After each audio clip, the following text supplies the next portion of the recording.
오늘 우리가 신앙이 뭔가, 신앙생활이 뭔가를 다시 한번 확인하면서 오늘 시편 16편 말씀을 좀 나누려고 합니다.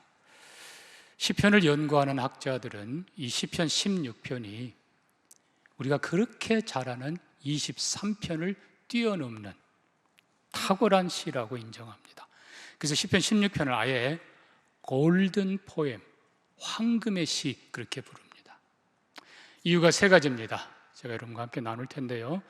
자, 먼저 시편 23편처럼 16편도 환난 중에 드리는 시입니다. 1절 볼까요? 하나님이여 나를 지켜주소서, 내가 죽게 피하나이다. 나를 지켜주소서. 다가오는 사울의 창끝을 두려워하며, 블레셋도 안전한 쉼터가 아니고 갈 데가 없어요. 다윗은 환난 속에서 하나님 나를 지켜주세요. 거기서 끝난 게 아니라 내가 죽게 피하나이다. 여러분, 환난 때에 문제가 있을 때에 하나님께로 피하는 것이 최고의 지혜요, 최고의 안전이요, 최고의 축복입니다. 다윗은 자기가 환난 당하는 것을 자세히 기록하지 않아요. 우리는 그냥 짐작하죠. 그러나 여러분, 중요한 건 환난 문제 아무리 많이 기록해도 소용없어요. 해답, 모든 환난을 친히 주관하신 하나님, 해결하시는 하나님, 우리로 승리케 하시는 그 하나님을 바라보는 것이 다윗의 신앙입니다. 그래서 16편이 골든 포엠, 황금의 시인 첫 번째 이유는 환난 속에서 드리는 다윗의 최고의 신앙 고백과 그리고 하나님이 주시는 최고의 축복들 때문입니다. 자, 이미 다윗은 환난 중에 드리는 시라고 했는데 환난 얘기하지 않아요. 그리고 하나님을 고백합니다. 하나님이 어떤 분입니까? 2절입니다. 내가 여호와께 아뢰되 주는 나의 주님이시오니 주밖에는 나의 복이 없나이다. 주님이 나의 주인이십니다. 그리고 주님이 나의 복입니다. 더 나아가서 4절에 다른 신에게 예물을 드리는 자는 괴로움 더할 것이라. 나는 그들이 드리는 피의 전제 드리지 아니하며 내 입술로 그 이름도 부르지 아니하리로다. 다윗은 유혹하는 사람들, 가나안이니까 가나안 신의 이름을 불러라, 혹은 또 환난 당할 때는 다른 신도 불러봐라. 다윗은 거절합니다. 나는 하나님의 이름만 부르겠다. 다른 신은 내가 거들떠보지도 않겠다. 예물 당연히 드리지 않겠다. 나는 하나님 이름만 부르며, 자 5절 보니까 여호와가 나의 산업이시고 나의 잔의 소득이시고 나의 분깃을 지키는 분이시다. 자, 하나님만 고백하고 환난 속에서 예배하는 다윗에게 하나님은 두 가지 복을 주십니다. 자, 먼저는 9절입니다. 이러므로 나의 마음이 기쁘고 나의 영도 즐거워하며 내 육체도 안전히 살리니. 하나님을 예배하고 하나님의 이름만 부르는 자에게 하나님께서는 마음의 기쁨을 주십니다. 사랑받는 기쁨, 용서받는 기쁨, 은혜받는 기쁨. 여러분, 기쁨 있는 신앙생활 하시기를 축복합니다. 기쁨이 없다는 것은 뭔가 잘못됐다는 거예요. 아직 죄가 남아있다는 거예요. 용서받은, 은혜받은, 사랑받는, 구원받은 하나님 백성다운 기쁨이 가득한 여러분 되기를 축복합니다. 그 다음에는 영이 즐겁고, 이 즐겁다라는 이 말은 찬양한다는 거예요. 그러니까 마음이 기쁘니까 감사하고, 환난 속에서도 감사, 그리고 영이 즐거우니까 찬송하는 거예요. 그래서 시편 37편, 9편 계속 보면 다윗이 아둘람 굴에서도 그 고난의 속에서도 내가 확정하였으니 하나님을 찬양하리라. 주의 영광이 온 세계 위에 높아지기를 원하나이다. 그러니까 영이 즐거우니까 찬송이 나오는 거예요. 여러분, 어떤 고난 환난 속에서도 찬송하는 여러분의 영혼이 되기를 축복합니다.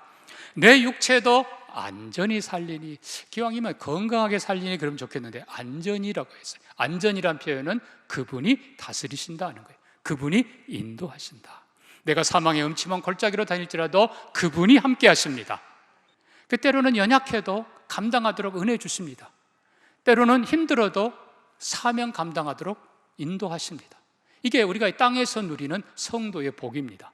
사랑하는 성도 여러분, 다윗은 뭐 승리하게 해주세요, 부자 되게 해주세요, 뭐 장수하게 해주세요, 그거 구하지 않았어요.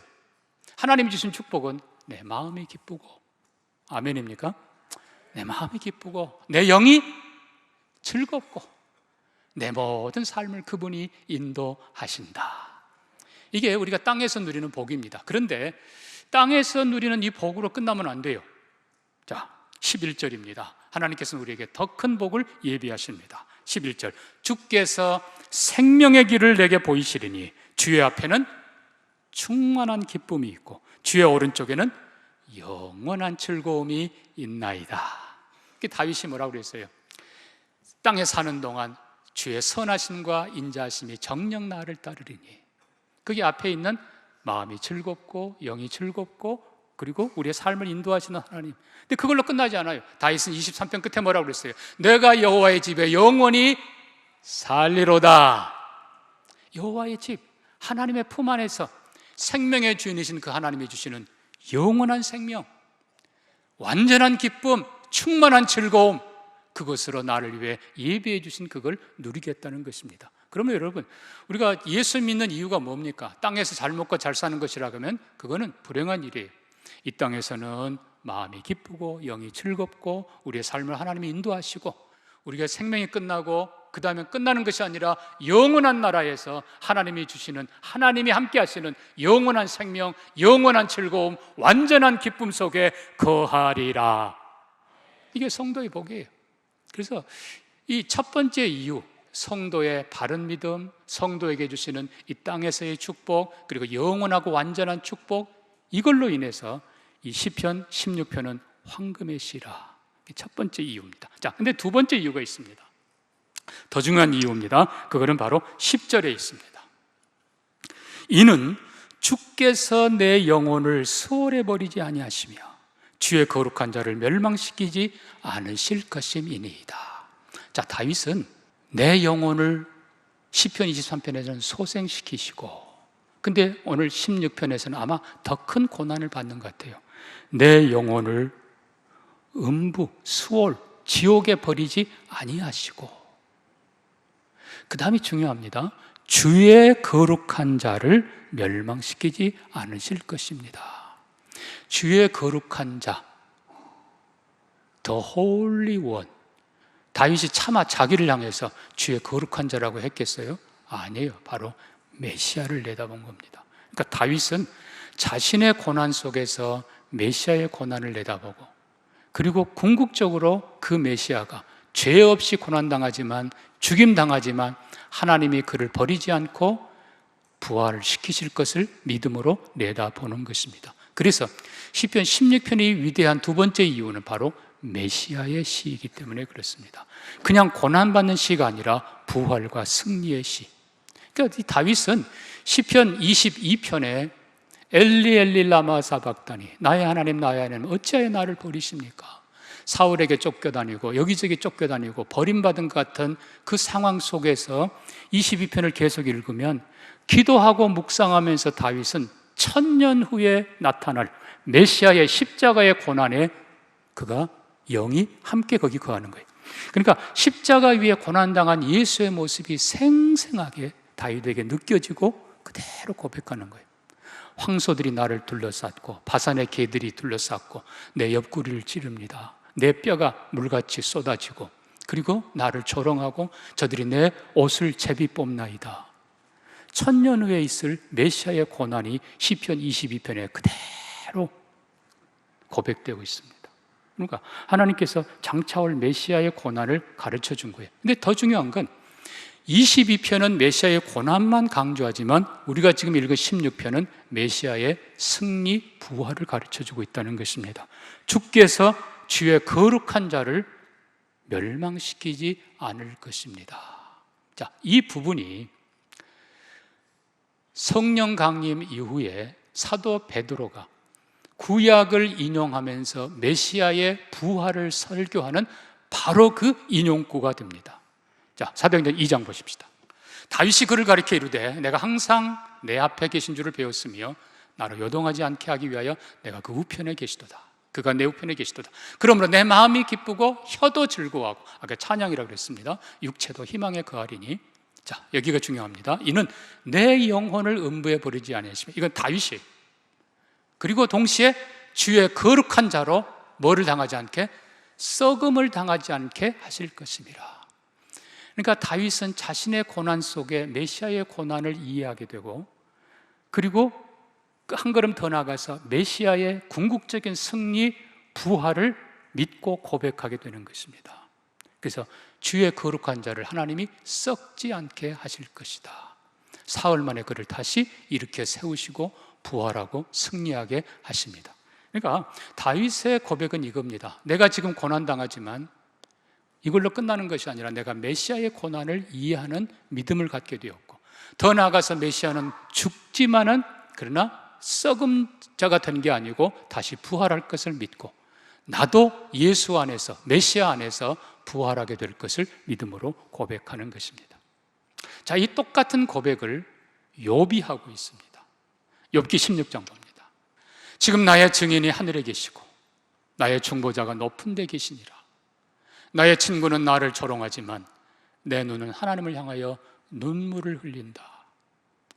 자, 욥의 친구들, 욥이 고난받는다는 얘기를 듣고 위로하러 왔지만 결국은 네가 죄 지었으니까 그러지, 하나님을 어찌 불의한 자로 여기느냐, 네가 겉으로 안 지었으면 속으로 지었겠지, 네가 여인들을 향해서, 네가 빚진 자들을 향해서 네가 했던 죄를 회개하라. 오히려 찌릅니다. 오히려 조롱합니다. 욥은 눈물을 흘립니다. 근데 여러분 잘 보십시오. 친구들의 조롱과 친구들의 그 찌름 속에 욥은 눈물을 흘리지만 하늘을 향합니다. 그냥 멀리 바라보며 원망하는 것이 아니에요. 그가 뭐라고 고백합니까? 나의 증인이 하늘에 계심을 나는 믿는다. 그분은 나의 증인이시고 나의 중보자이시다. 내가 하나님 앞에서 어떻게 살았는지, 내가 하나님과 이웃에게 얼만큼 선하게 바르게 살려고 발버둥 쳤는지 하나님이 아신다. 그러나 여러분, 중보자라는 표현은 하나님에게 쓰는 단어가 아니에요. 메시아입니다. 그래서 결국 증인도 메시아예요. 나를 아시는 그분이 계신다. 내가 이 땅에서 오해받고 내가 이 땅에서 조롱당하고 지금 다윗이 죄 없이 도피당하고 있잖아요. 우리 성도들이 얼마든지 멸시당하고 조롱당하고 심지어 아는 사람들, 친구들, 사랑하는 이들로부터 버림받고 때로는 하나님에게서 버림받는 그런 처참한 상황 속에 있지만 내 증인이 하늘에 계신다. 그분이 나를 알고 계신다. 그리고 설령 내가 잘못했다 하더라도 그분이 나를 중보해 줄 분이시다. 나는 그분을 바라본다. 이게 욥인 거예요. 사랑하는 성도 여러분, 고난 속에서 힘들다, 이겨내려고 그렇게 하는 것 넘어서서 예수 그리스도의 고난을 깨닫는 여러분 되기를 축복합니다. 한 걸음 더 나가서 고난으로 우리는 끝나지 않습니다. 메시아를 하나님은 썩지 않게 하시고 부활로 승리하게 하셨고, 예수의 메시아의 부활 승리 안에서 우리도 반드시 부활하고 승리하도록 역사하십니다. 그래서 16편이 위대한 것입니다. 메시아의 부활, 고난과 부활, 나는 믿습니다. 사실 23편은 거기까지 없잖아요. 26편은 메시아의 시, 위대한 시입니다. 자, 세 번째 이유가 있습니다. 16편을 왜 골든 포엠, 황금의 시라 부르는가? 바로 그는 3절에 있습니다. 3절 봅시다. 땅에 있는 성도들은 존귀한 자들이니 나의 모든 즐거움이 그들에게 있도다. 자, 하나님은 다윗에게 고난 속에 메시아를 깨닫는 믿음을 주셨어요. 은혜를 주셨어요. 마찬가지로 하나님은 자기와 함께하는 천한 사람들 속에 하나님의 마음을 깨닫게 됩니다. 자, 먼저 우리가 상황을 봅시다. 사무엘상 22장입니다. 다윗이 그곳을 떠나, 블레셋입니다, 아둘람 굴로 도망하며 그의 형제와 아버지의 온 집이 듣고 그리로 내려가서 그에게 이르렀고, 환난당한 자, 빚진 자, 마음이 원통한 자가 다 그에게로 왔고 그는 그들의 우두머리가 되었다. 여러분, 다윗 주위에 몰려든 사람들, 환난당한 자들, 빚진 자들, 원통한 자들, 자, 다윗을 돕기 위해서 온 게 아니에요. 그렇다고 다윗에게 은혜 받기 위해서 온 거 아니에요. 다윗 아무것도 없는데 딱 하나입니다. 다윗의 하나님을 함께 섬기기 위해서 온 것입니다. 자, 그럼 여러분, 다윗 입장 보십시오. 한편으로 생각하면 이것들이 군인들이면 나한테 도움이 될 텐데, 환난당한 자, 빚진 자, 억울한 자들. 그런데 처음에는 얼마나 부담스럽겠어요. 그러나 그들이 하나님 앞에 눈물로 기도하는 걸 보면서, 그들이 하나님을 예배하는 모습을 보면서 다윗은 하나님의 마음을 깨닫습니다. 땅에 있는 성도, 한마디로 비천한 자들, 환난당한 자, 빚진 자, 원통한 자들, 비천한 자들이지만 그들은 성도들이라, 그들은 존귀한 자라, 하나님의 모든 즐거움이 그들에게 있도다. 다윗이 깨달은 겁니다. 사랑하는 성도 여러분, 오늘 이 세 번째가 중요한 겁니다. 시편 23편도 대단하지요. 그러나 23편은 뭐예요? 전부 다 여호와는 나의 목자시니 내 영혼을 소생시키시고 나를 의의 길로 인도하시고 원수의 목전에서 내게 상을 베푸시고 인자하심이 나와 함께하고 내가 영원히 아버지 집에 살리로다. 전부 다 시편 23편은 내가. 그러나 16편의 위대한 건 함께 있는 환난당한 자들, 억울한 자들, 눈물을 흘리며 하나님을 바라보는 자들을 하나님의 마음으로 보는 눈을 열어주신 겁니다. 돌아보니 그들은 실상 비천한 자들이 아니라 이 땅에 가장 존귀한 하나님을 찾는 자들입니다. 돌아보니 그들은 억울한 자, 빚진 자들이 아니라 하나님의 은혜를 받는 자들입니다.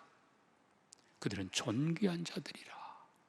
하나님의 모든 즐거움이 너희에게 있도다. 여러분, 이게 우리예요. 이게 우리 교회예요. 자, 그럼 우리가 기억해야 될 것은 도대체 존귀하다는 걸 언제 쓰는 건가? 이 존귀하다는 말의 반대는 천박하다 혹은 미숙하다. 이 존귀하다는 말은 품격 있다, 성숙하다, 영광스럽다. 자, 굳이 말하자면 이렇습니다, 여러분. 빈부귀천 신분이 아니고 물질을 얼마나 가졌느냐, 배운 게 얼마나 가졌느냐가 아니고 그 사람의 마음과 생각과 삶이 얼마나 고결한가에 있는 것입니다. 이 사람들은 받기보다 주는 것을 더 좋아합니다. 이 사람들은 사랑받기보다 사랑해 줍니다. 환난당한 자들이 서로 위로해 줍니다. 서로 격려해 줍니다. 이 사람들은 위로받기보다 위로해 줍니다. 칭찬받기보다 칭찬해 줍니다. 자기 억울한 걸 드러내는 사람들이 아니라 함께 격려하며 하나님을 예배하는 사람들입니다. 이 존귀하다라는 표현을 우리가 구약의 두 케이스만 찾아보면요, 먼저 우리는 열왕기하 4장에 보면 북왕국 수넴의 한 여인이 있었다. 성경은 기록합니다. 수넴의 이 여인은 엘리사 선생님이 가끔 와서 지나갈 때 와서 식사하십시오, 집으로 초대합니다. 그리고 남편에게 얘기합니다. 여보, 우리 이 선생님이 지나갈 때 우리가 머물도록 조그만 다락방 하나 지읍시다. 그리고 쉬도록 침상 하나 둡시다. 그리고 책상과 촛대를 둡시다. 엘리사가 거기 지날 때마다 들러서 대접도 받고, 그러면서 엘리사가 말합니다. 사환에게, 이 여인에게 뭐가 필요한지 알아보라. 네, 이 여인이 아들이 없습니다. 엘리사가 말하죠. 여인을 불러서 당신이 나를 위해서 이렇게 세밀하게 배려하니 참 고맙다. 그러면서 내년 이맘때쯤 당신에게 아들이 있으리라 축복합니다. 그때 여인이 아닙니다, 선생님. 저는 아무것도 원치 않습니다. 여러분, 이게 고귀한 거예요. 아까 수넴에 있는 그 여인을 표현할 때 수넴에 귀한 여인이 있으니 이렇게 돼 있어요. 어떻게 해서든지 남을 배려하려고 하고 어떻게 해서 섬기려고 하고 아무 욕심 없이 기쁘게 배려하는 그 여인을 향해서 존귀한 자라 그렇게 부릅니다. 저는 우리 교회 성도님들이 그렇게 되기를 축복합니다. 자, 또 한 남자가 등장합니다. 역대상 4장을 보면 그냥 족보가 쭉 나오다 갑자기 야베스는 형제보다 존귀한 자라, 그의 어머니가 그를 수고로이 낳았다 하였습니다. 이렇게 돼 있어요. 여러분, 야베스 존귀한 자라, 형제보다. 그런데 어머니가 수고로이 낳았다. 어떤 사람은 난산이다 어쩌다 하는데 아니에요. 대부분의 학자들은 어머니가 수고로이 애를 낳았는데, 아들을 낳았는데 보니까 장애인이라. 그러니까 어머니 마음이 얼마나 아프겠어요. 그리고 본인이 얼마나 힘들겠어요. 근데 야베스가 기도합니다. 하나님, 나로 근심을 벗어나 존귀하게 살게 해주옵소서. 하나님이 허락하셨더라. 우리가 결국 존귀하다라는 표현은 빈부귀천 상관없이, 지식 상관없이 얼만큼 하나님을 의뢰하고 얼만큼 선을 행하느냐에 달려있는 것을 봅니다. 사랑하는 성도 여러분, 정말 동맹의 모든 성도들은 존귀한 사람들, 성숙한 사람들, 말과 행동과 삶이 품격 있는 사람들 되기를 축복합니다. 자, 그럼 이 사람들은 어떤 사람들인가? 먼저는 아까 말씀드린 대로 하나님만 섬기는 사람들. 두 번째는 6절입니다. 내게 줄로 재어준 구역은 아름다운 곳에 있으며 나의 기업이 실로 아름답도다. 하나님이 주신 기업을 때로는 보잘것없습니다. 그러나 그것을 사랑하는 사람들, 귀히 여기는 사람들. 그러니까 이스라엘 약속의 나라 땅이 그렇게 좋은 땅은 아니에요. 12지파가 물려받은 땅들이 그렇게 좋은 땅 아니에요. 그럼에도 불구하고 하나님이 내게 주신 기업, 줄로 딱 재어서 준 그 구역, 하나님의 은혜가 있는 곳, 나와 내 자손이 천대에 발을 쥐고 살아갈 그 터전. 그래서 유대인들은 그 땅을 더 사랑하고 더 가꾸고 심혈을 기울여 경작을 합니다. 당연히 하나님께서는 30배, 60배, 100배로 복을 주십니다. 여러분, 분깃이라고 그랬어요. 분깃이란 말은 그냥 몫이란 말이에요. 내게 주신 이 분깃은 사실 세 가지를 의미합니다. 첫째는 가정입니다. 둘째가 내 일터입니다. 그리고 셋째가 교회입니다. 자, 존귀한 자의 마지막 모습은 8절입니다. 내가 여호와를 항상 내 앞에 모시며. 다윗은 환난 때에도, 그리고 그가 왕이 되었을 때에도 왕이신 나의 하나님, 내가 주를 사랑합니다. 변함없이 하나님 바라보는 다윗. 원래 이 항상 섬긴다 이 말의 영어 표현은 fixing my eyes on the Lord 이렇게 되어 있어요. 내 눈을, 내 마음을, 내 생각을 하나님께, 주님께 집중한다. 웬만큼 비바람 불어쳐도 일희일비하지 않고 변함없이 하나님을 예배하고 하나님을 찾는 자. 그에게 어떻게 합니까? 8절 뒤에 보니까 그가 나의 오른쪽에 계심으로 내가 흔들리지 아니하리로다. 오른쪽, 오른손이라는 말은 바른 것, 강한 것, 깨끗한 것. 우리가 변함없이 하나님을 바라보며 하나님을 예배하며 하나님을 섬기며 나아갈 때 하나님의 전능한 오른손이 붙드셔서 다윗의 일생을 존귀하게 하셨던 것처럼 여러분의 일생을 그렇게 존귀하게 해주시기를 축복합니다. 반대로 그냥 작을 때는 하나님 섬기는 것 같더니 왕 되고 나니까 하나님 무시하고, 사울 왕 위급하니까 하나님 찾다가 하나님이 응답하지 않으니까 신접한 여인 찾아가고, 결국 사울 왕은 하나님이 버리십니다. 변함없이 하나님을 예배하는 다윗을 하나님께서 그의 전능한 오른손으로 일생을 붙드시고 존귀하게 하신 것처럼 사랑하는 여러분의 모든 삶을 믿음으로 나는 하나님만 섬깁니다.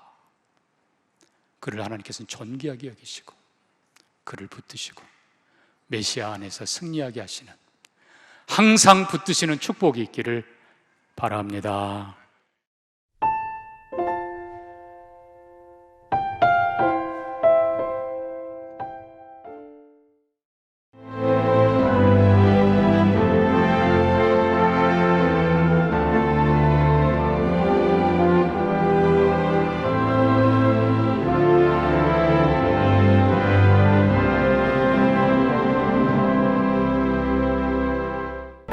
1년 12달 꽃피는 섬이 있습니다. 천사섬 신안 사계절 꽃축제. 봄을 여는 수선화부터 섬길을 걸으면 걸을수록 놀라운 즐거움을 선사하는 겨울꽃 애기동백까지, 이제 대한민국 섬여행은 사계절 꽃축제와 함께 천사섬 신안.